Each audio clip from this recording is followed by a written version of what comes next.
Es un privilegio, hermanos, compartir la palabra con ustedes.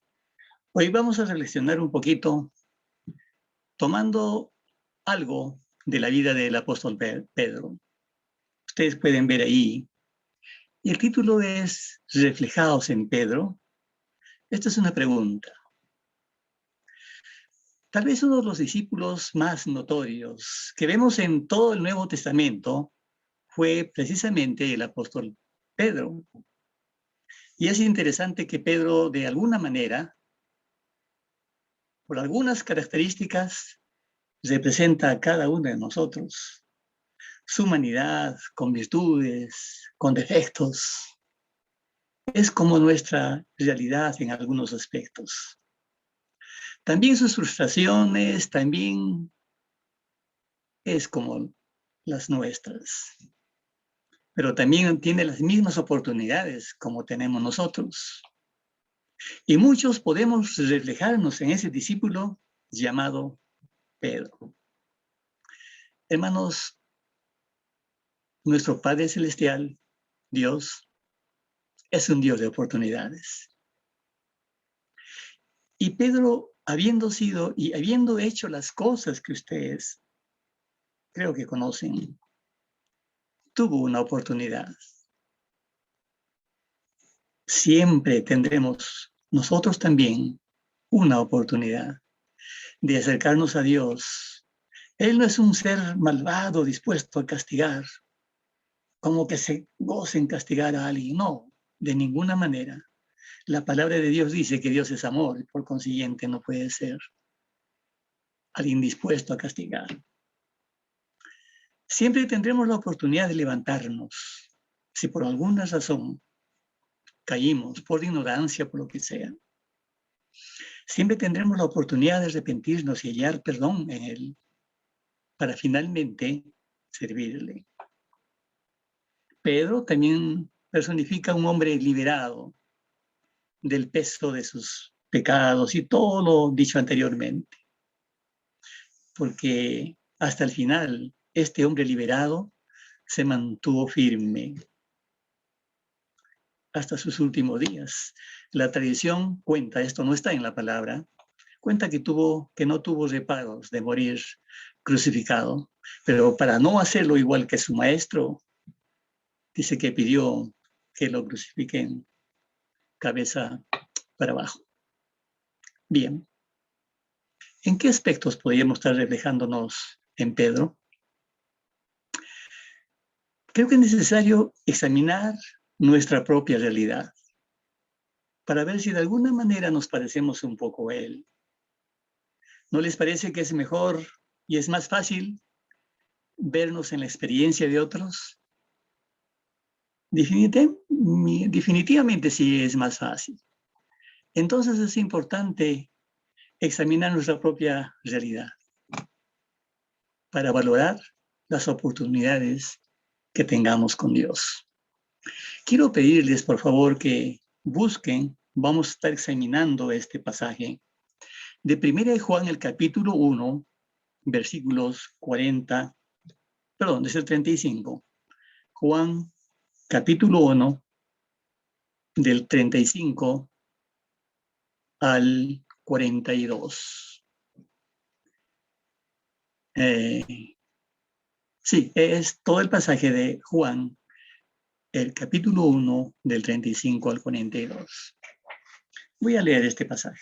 Si tienen sus libros, sus Biblias y sus cuadernos, sería excelente que puedan seguirme. El versículo 31 de este capítulo primero de Juan dice: el siguiente día otra vez estaba Juan, se refiere al profeta Juan el Bautista, ¿no? Y dos de sus discípulos. Y mirando a Jesús que andaba por allí, dijo: he aquí el Cordero de Dios. Le oyeron hablar los dos discípulos y siguieron a Jesús.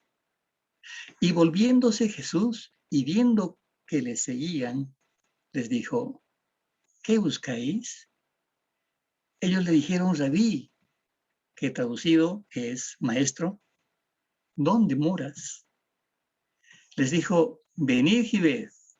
Fueron y vieron dónde moraba, y se quedaron con él aquel día, porque era como la hora décima. Versículo 40 dice, Andrés era uno de los dos que habían oído a Juan. Y habiendo seguido a Jesús, halló primero a Andrés, halló primero a su hermano Simón, y le dijo, hemos hallado al Mesías, que traducido es el Cristo. Y le trajo a Jesús. Y mirándole Jesús dijo, tú eres Simón, hijo de Jonás. Tú serás llamado Cefas, que quiere decir Pedro. Hermanos, Dios llega a nosotros y nos llama de diferentes maneras. Y nos invita a seguirle, porque Él tiene un propósito para cada uno. Es importante que estemos atentos. Entonces, sigamos a Jesús con toda confianza. No es casualidad que hayamos escuchado de Él. ¿Por qué tendríamos que seguir a Jesús? Porque Jesús tiene un lugar para cada uno. Y con un segundo punto que quiero compartir con ustedes, porque Jesús tiene un propósito para cada uno. Y número 3, ¿por qué seguir a Jesús con confianza? Porque Jesús tiene una identidad para cada uno. Oramos. Querido Padre, Señor, te agradecemos por este tiempo. Te agradecemos, Señor, por la oportunidad que nos das de meditar en tu palabra. Te rogamos, Padre Santo, que tu Espíritu Santo nos guíe a interpretarla, escudriñarla. Gracias, querido Padre, por los hermanos que podemos congregarnos por este medio. Que tu bendición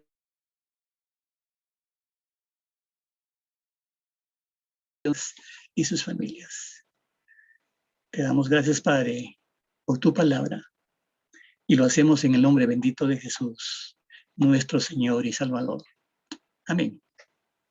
Bien, entonces sigamos a Jesús con confianza, porque Jesús tiene un lugar para cada uno. Si tiene sus Biblias abiertas en 1 de Juan, el capítulo 1, versículo 35 dice, el día siguiente otra vez andaba Juan y 2 de sus discípulos. Juan, como ustedes bien saben, el Juan al que se refiere este pasaje es el profeta, el que predicaba la conversión, el que predicaba el arrepentimiento y el que bautizaba también en el río Jordán. Lo conocemos así y por eso como Juan el Bautista, ¿verdad? Este tenía también discípulos, como los tuvo Jesús después, que lo seguían. Uno de ellos era Andrés, y Andrés era el hermano mayor de Simón. Y el texto continúa diciendo, y mirando Juan a Jesús que andaba por allí, dijo, he aquí el Cordero de Dios. Hermanos, como bien sabemos, para los judíos, la única manera de limpiar sus pecados era mediante sacrificios, y la de un cordero de preferencia.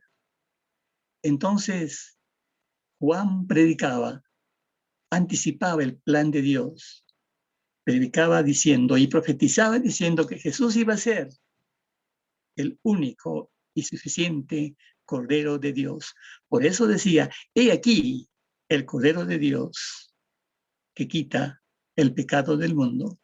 Eso lo leemos un poquito antes, en 1 Juan, capítulo 1, verso 29, dice, viendo Jesús, dijo, he aquí el Cordero de Dios que quita el pecado del mundo. El versículo 30 continúa diciendo, este es aquel de quien yo dije, después de mí viene un hombre que es antes de mí, porque era primero que yo, porque era primero que yo. Claro, porque Dios fue desde el principio en Jesús. El versículo 37 dice, Y le oyeron hablar los dos discípulos y siguieron a Jesús.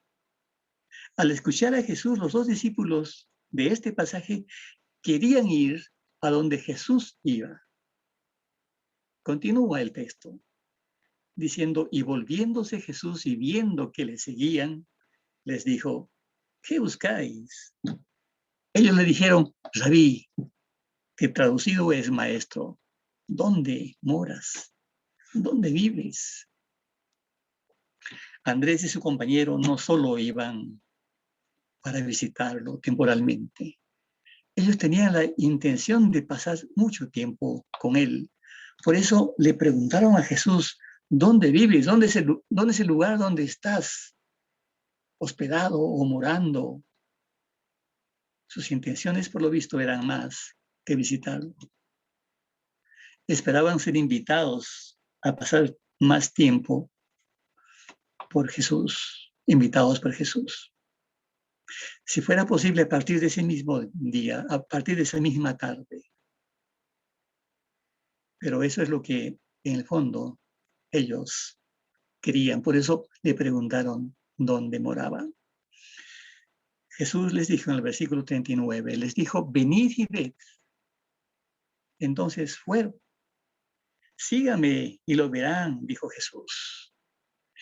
Y vieron dónde moraba y se quedaron con él aquel día porque era como la hora 10:00.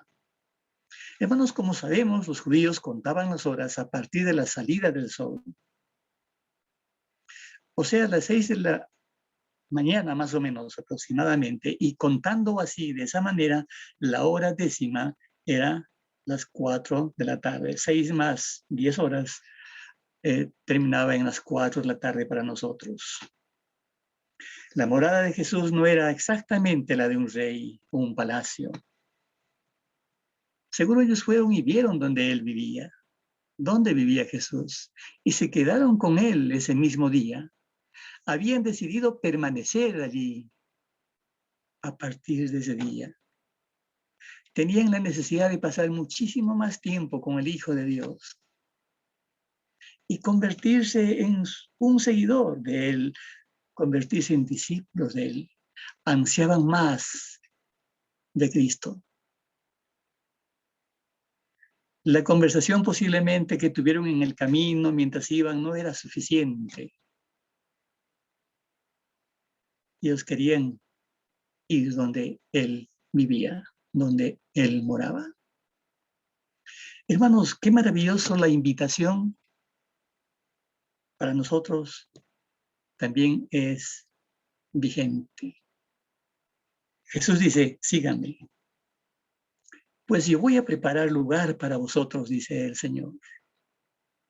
Por eso que en Juan, el capítulo 14:2, leemos que dice que en la casa de mi Padre muchas moradas hay. Si así no fuera, yo se los hubiera dicho. Voy pues a preparar lugar para vosotros. Hermanos, sabemos que Jesús vendrá otra vez. Y su promesa es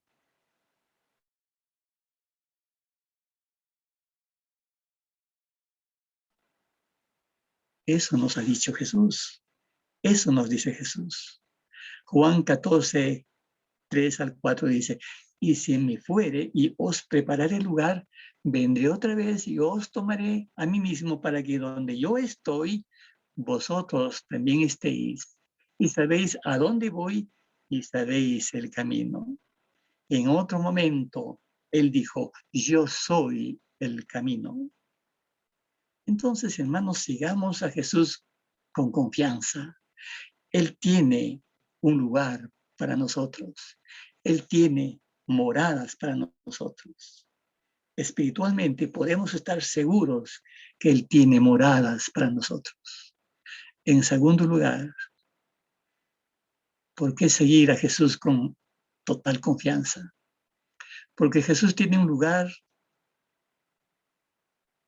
para porque Jesús tiene un propósito para cada uno. Así como tiene un lugar, tiene un propósito para cada uno. Leamos el versículo 40. Dice, Andrés, uno de los dos que habían oído a Juan, y habían seguido a Jesús. Andrés era uno de los que habían seguido primero a Juan y ahora estaban siguiendo a Jesús.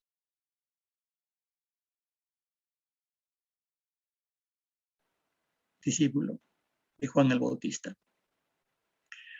que seguía a Jesús. Posiblemente fue el autor de este evangelio, el mismo apóstol, el apóstol Juan. Y Andrés había escuchado y entendido la predicación de Juan el Bautista, una predicación de arrepentimiento y conversión. Y Andrés es mencionado siempre como aquel que va llevando a otras personas a Jesús. Vemos en Juan 6, 4 al 9 que lleva al muchacho que tenía los 5 panes de cebada y 2 pececillos para alimentar a la multitud. También lo vemos en Juan 12, 20 al 22, llevando a unos griegos que querían conocer a Jesús. Es un buen ejemplo para nosotros, ¿verdad?, de tener un propósito. Andrés, cumpliendo su propósito, lo primero que hizo fue ir ante su hermano Simón. Hermanos, muchos llegamos a Jesús por alguien muy cercano, un familiar, un amigo, o hasta un pretendiente, o un esposo o una esposa. En el caso de Pedro, a través del testimonio de su hermano mayor, Andrés, para que finalmente Pedro fuese el Pedro, dejara todo, ese Pedro dejara todo y lo siguiera a Jesús por 3 años como un discípulo fiel, aún teniendo tantas dificultades por su humanidad. Dejó todo para ser parte del maravilloso propósito de Dios, de ser adoptado como hijo de Dios, para ser parte de la familia de Dios, para tener una relación vertical con Dios, con el Dios de los cielos, una relación vertical con el de arriba, y tener un propósito horizontal con sus semejantes, con los que estaban cerca. Son cosas básicas, ¿verdad? Al convertirnos, al conocer a Jesús. Deben ser cosas muy espontáneas y naturales. El hablar a otros de Jesús, porque ese es algo natural. Al hablar a otros acerca de Él, debería ser algo espontáneo, compartir ese cambio con los demás. En el pasaje que consideramos hoy, la reacción de Andrés fue: voy a buscar primero a mi hermano Pedro para hablarle del Mesías, para hablarle del ungido de Dios. Y no solo eso, en segundo lugar lo trajo. El hecho de hablar a otros de Cristo Jesús no es suficiente. Vemos a Andrés llevando a Jesús. Necesitamos llevar a las personas a Jesús.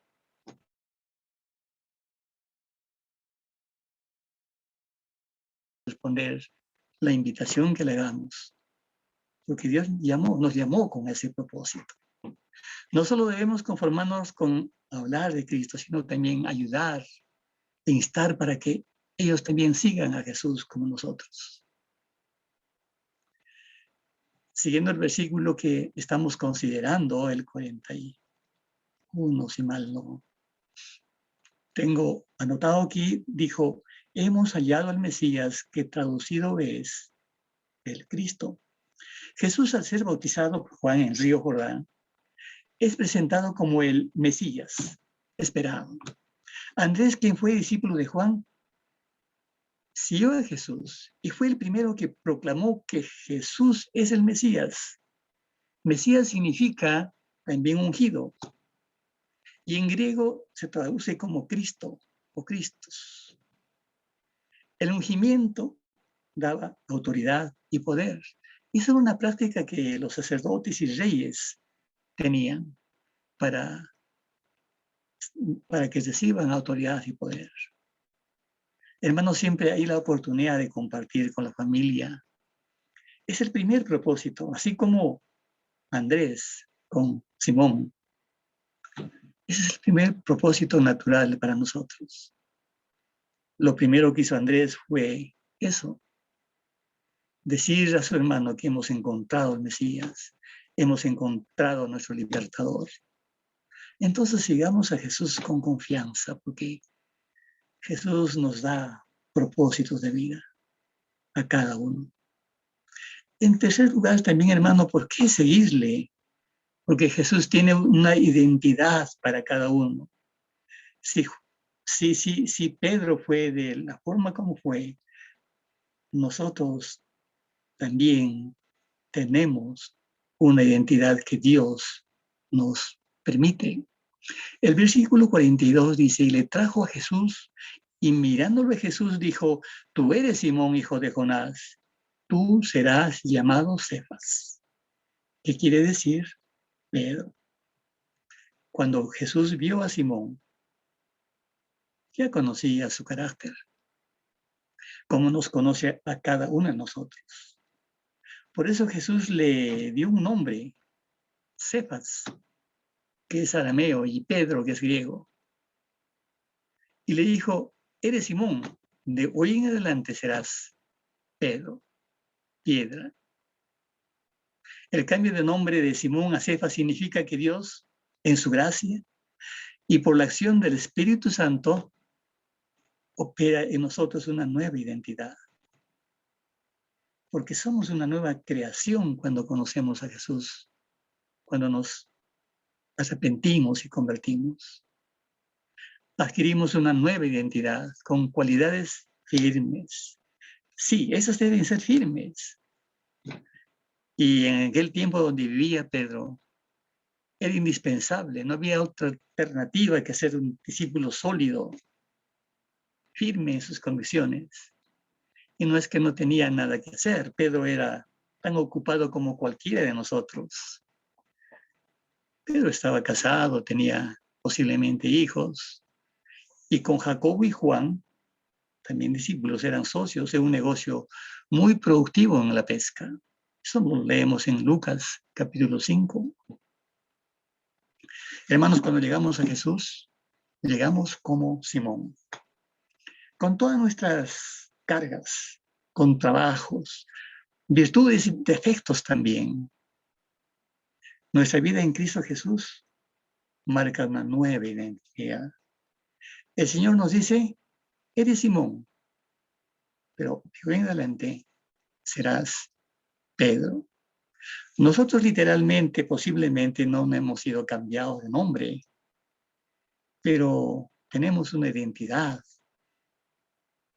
Somos hijos de Dios. Eso marca la diferencia. Y dice la palabra de Dios que ya en la gloria en los cielos hay un nombre nuevo para nosotros. Es más, hay un precioso himno que dice, hay un nombre nuevo en la gloria, mío es, mío es. Por eso nuestra confianza en Dios tiene que ser sólida, tiene que ser una confianza firme. Así como Pedro. Pedro se convirtió en líder, un apóstol. Fue el portavoz, un tosco pescador sin mayor preparación intelectual, pero sí con la suficiente experiencia con el Señor.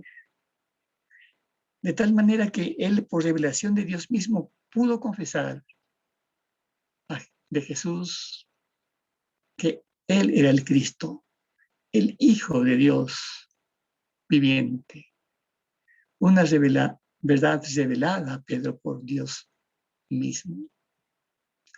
Hermanos, la identidad natural de Pedro, de obstinado, de impulsivo, de atrevido, de impetuoso, hasta imprudente muchas veces, estaba siendo transformado para bien.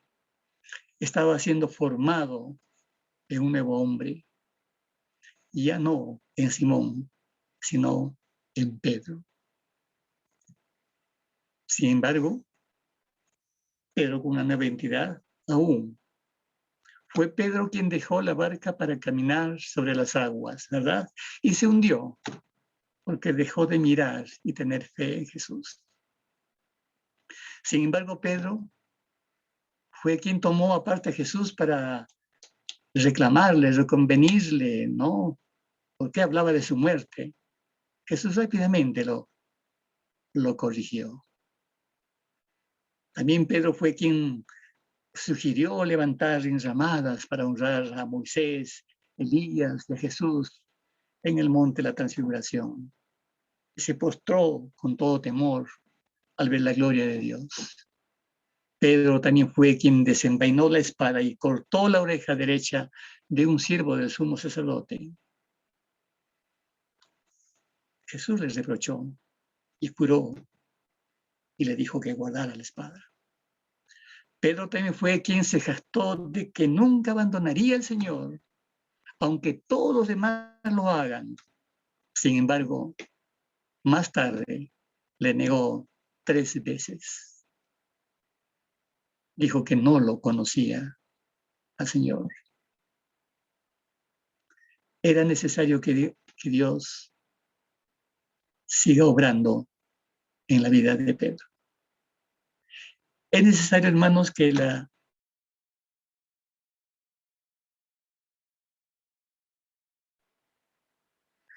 Pedro tenía una identidad, pero todavía arrastraba una identidad en su humanidad con discriminación, ¿verdad? Ya no aceptaba a personas que no eran judías. Después tuvo que darse cuenta y finalmente defendía enérgicamente la posesión de los gentiles, que también podían ser creyentes, hijos de Dios, así como los judíos. También, a pesar de una identidad, todavía tenía signos de hipocresía. Cuando visitó Antioquía, disfrutó del compañerismo de los creyentes gentiles, de aquellos que se habían convertido no siendo judíos. Como ustedes saben, los gentiles eran los que no eran judíos. Sin embargo, cuando vio a los judíos que llegaban a Antioquía, él disimuladamente se apartó, se retiró de los cristianos gentiles. No quería que lo vieran con los gentiles. El apóstol Pablo, al ver esto, les reprochó por su hipocresía y les reclamó claramente una identidad para ser usado por Dios es lo importante. Pedro, al ser usado por Dios, al ser moldeado por Dios, en el día de Pentecostés, predicó a una multitud en Jerusalén. Y dice la palabra de Dios que más de 3,000 personas se convirtieron al Evangelio. Y este mismo Pedro más tarde sanó un cojo que pedía limosna. Predicó audazmente ante el Sanedrín. Esa persona tosca, sin mucha instrucción, predicó audazmente ante el Sanedrín. Y no lo paraba, ni siquiera el arresto, los golpes y las amenazas pudieron detenerlo porque estaba firme, porque era la roca que Jesús quiso hacer de Pedro, de este discípulo, para predicar las buenas nuevas. Hermanos, como ustedes pueden ver, Pedro tiene muchas fortalezas y también muchas debilidades en su humanidad. Seguramente nosotros, en algunas áreas de nuestra vida, también. Aún así, el Señor continuó moldeando como Él quería que fuera. Y se afirmó en Simón como el Pedro, como la roca firme. Hermanos, de alguna manera nos reflejamos en Pedro. Necesitamos ser constantes, necesitamos ser firmes, necesitamos ser sólidos. Que ningún problema nos haga tambalear y tratemos de dudar. Hermanos, tenemos una identidad nueva, porque somos cristianos, pertenecemos a Cristo. dispongámonos, permitamos que la humanidad que el Señor nos ha dado, que en esa humanidad el Señor trabaje para finalmente ser el fruto de su obra. Filipenses 1:6 dice que el que comenzó en vosotros la buena obra, la perfeccionará hasta el día de Jesucristo. Que el que comenzó en vosotros la buena obra, la perfeccionará hasta el día de Jesucristo. Confiemos en esas promesas para ser perdonados de toda infidelidad. Si fuéramos infieles, dice, Él permanece fiel. Él no puede negarse a sí mismo. Hermanos, para ser enseñados pacientemente. La palabra del Señor en Salmos 32:8 dice, te haré entender y te enseñaré el camino en que debes andar. Hermanos, tenemos una nueva identidad. Dispongámonos para ser trabajados por el Señor. Las Escrituras dicen, conoceréis la verdad y la verdad os hará libres. Que ninguna debilidad de nuestra humanidad nos esclavice, nos acobarde, nos haga retroceder. Hermanos, hemos conocido la verdad. Jesús es la verdad. Estemos plenamente identificados con Él. Seamos firmes como lo fue Simón. Ya no somos Simones, somos Pedros. Porque Jesús tiene una identidad muy particular para cada uno de nosotros. Sigamos a Jesús con confianza. En conclusión, 3 puntos que hemos considerado en este tiempo. Primero, Jesús tiene un lugar para nosotros, un lugar donde habitar, moradas para siempre. En segundo lugar, Jesús tiene un propósito para nosotros, para compartir del amor de Dios, comenzando por nuestra propia. Y en tercer lugar, Jesús tiene una identidad para nosotros, para crecer en nuestra relación con Dios, en nuestra identidad con Dios, para tener una perfecta relación vertical con Dios y horizontal con nuestros prójimos también. Hermanos, somos valiosos para el Señor. Por consiguiente, sigamos a Jesús con mucha confianza. Que el Señor los bendiga. Amén.